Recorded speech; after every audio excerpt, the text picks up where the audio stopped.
11 सीटों पर आज एमएलसी के लिए वोटिंग हो रही है। सुबह 9 बजे से मतदान शुरू हो चुका है। शाम 4 बजे तक वोटिंग जारी रहेगी। महाराष्ट्र में आज 11 सीटों पर एमएलसी के लिए वोटिंग हो रही है। सुबह 9 बजे से मतदान शुरू हो चुका है और शाम 4 बजे तक मतदान जारी रहेगा। आपको बता दें, आज ही देर शाम तक परिणाम भी घोषित कर दिए जाएंगे। तो आज महाराष्ट्र में 11 सीटों पर एमएलसी के लिए मतदान हो रहा है। सुबह 9 बजे से वोटिंग शुरू हो चुकी है, जो शाम 4 बजे तक जारी रहेगी। इसके बाद देर शाम ही आज परिणाम भी घोषित कर दिए जाएंगे। हालांकि एमएलसी चुनाव पर क्रॉस वोटिंग का खतरा मंडरा रहा है। 11 सीटों के लिए कुल 12 उम्मीदवारों ने अपना पर्चा भरा है। महाविकास आघाड़ी, इंडिया गठबंधन और साथ ही साथ अगर दूसरे खेमे की बात की जाए तो ये बहुत महत्वपूर्ण चुनाव कहे जा सकते हैं।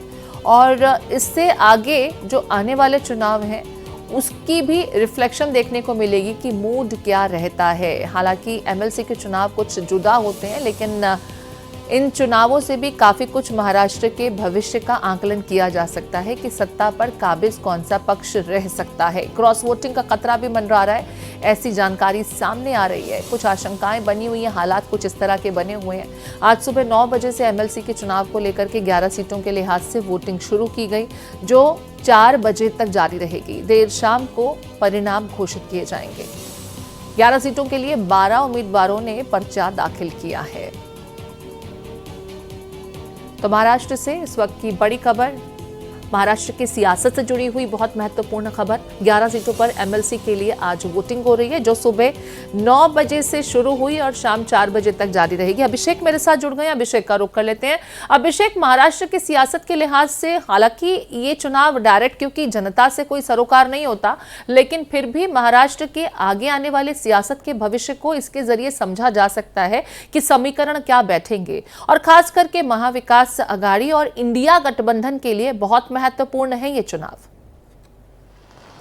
बिल्कुल, चुनाव तो दोनों के लिए महत्वपूर्ण है। महायुति जो सरकार में है, बीजेपी, शिवसेना और एनसीपी, अजीत पवार ग्रुप, एक तरफ एक खेमा है, दूसरी तरफ इंडिया अलायंस और महाविकास आघाड़ी है, जिसमें शिवसेना, उद्धव ठाकरे ग्रुप, शरद पवार ग्रुप और तीसरा कांग्रेस, ये दोनों ही धुरी है।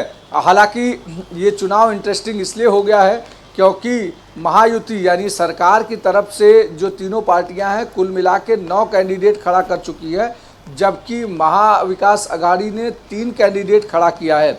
और ऐसे में क्रॉस वोटिंग का खतरा मंडरा रहा है, जिसको देखते हुए सभी पार्टियों ने अपने विधायकों को अलग अलग होटल्स में रात में रखा था, जिसमें बीजेपी ने जो ताज प्रेसिडेंट होटल में रखा था अपने विधायकों को, तो वहीं द ललित होटल में एनसीपी अजीत पवार ने अपने विधायकों को रखा था। और सुबह बस में अजीत पवार खुद भी बैठे विधायकों के साथ और विधान भवन तक गए। तीसरी तरफ शिवसेना शिंदे ग्रुप ने अपने विधायकों को hotel Taj lands and Bandra में रखा, तो उद्धव ठाकरे ने आईटीसी ग्रैंड में अपने विधायकों को रखा। यानी सभी पार्टियां अपने अपने विधायकों को बचा रही हैं कि अगर क्रॉस वोटिंग होती है तो निश्चित तौर पर इससे ये आकलन लग जाएगा कि विधायक कहीं न कहीं भागने के मूड में हैं।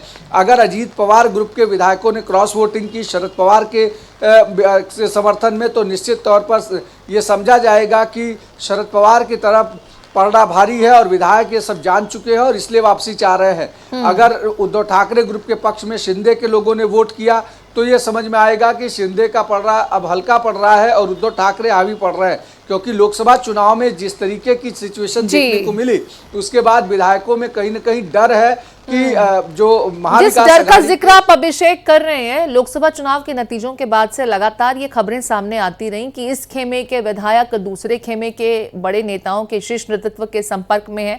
और चाहे अजीत पवार के खेमे की बात की जाए, एकनाथ शिंदे के खेमे की बात की जाए, और कुछ चेहरे इंडिया गठबंधन के भी और खास करके महाविकास आघाड़ी के फेसेस भी, जिसमें कांग्रेस भी शामिल है और एनसीपी भी शामिल है, उनके भी दूसरे खेमों में संपर्क में रहने की जानकारियां सामने आई। तो क्रॉस वोटिंग का खतरा तो दोनों ही खेमों में बना हुआ है। ऐसे में ज्यादा पलड़ा, क्योंकि आप महाराष्ट्र की सियासत को करीब से देखते हैं, ज्यादा पलड़ा फिलहाल लोकसभा नतीजों के बाद हालांकि महाविकास अघाड़ी और इंडिया गठबंधन का ही भारी माना जा रहा है, लेकिन क्योंकि आप करीब से तमाम चीजें देख रहे हैं, आप क्या समझ पा रहे हैं? देखिए, इसमें दो चीजों को समझना होगा। पहला ये कि स्ट्राइक रेट किसका कितना रहा। शरद पवार ने 10 सीटें ली थी, 10 सीटों में से 8 सीटें जितवा कर दी, यानी स्ट्राइक रेट सबसे ज्यादा शरद पवार का रहा। दूसरा महत्वपूर्ण रहा, कांग्रेस के लिहाज से भी काफी ज्यादा महत्वपूर्ण रहा, एनसीपी का हो गया। अजीत पवार के ग्रुप में 4 सीटें ली थी, सिर्फ 1 सीटों पर जीत दर्ज की है।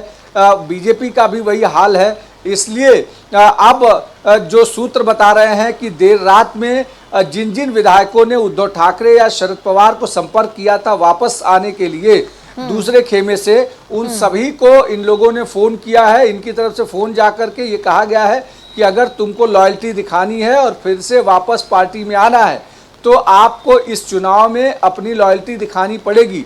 यानी ये डर कहीं न कहीं बना हुआ है। सरकार की तरफ से कोशिश ये की गई कि सामने बजट था और बजट में अपने विधायकों को काफ़ी कुछ दिया गया, काफ़ी पैसे दिए गए, फंड दिए गए, ताकि जो विधायक हैं वो अपने विधानसभा क्षेत्रों का काम तेज़ी से करा पाएँ और जो उनको हारने का खतरा है वो कम हो जाए। लेकिन विधायकों में डर जरूर है इस बात का कि अगर लोकसभा जैसे हालात विधानसभा में रहे तो बहुत दिक्कत हो जाएगी।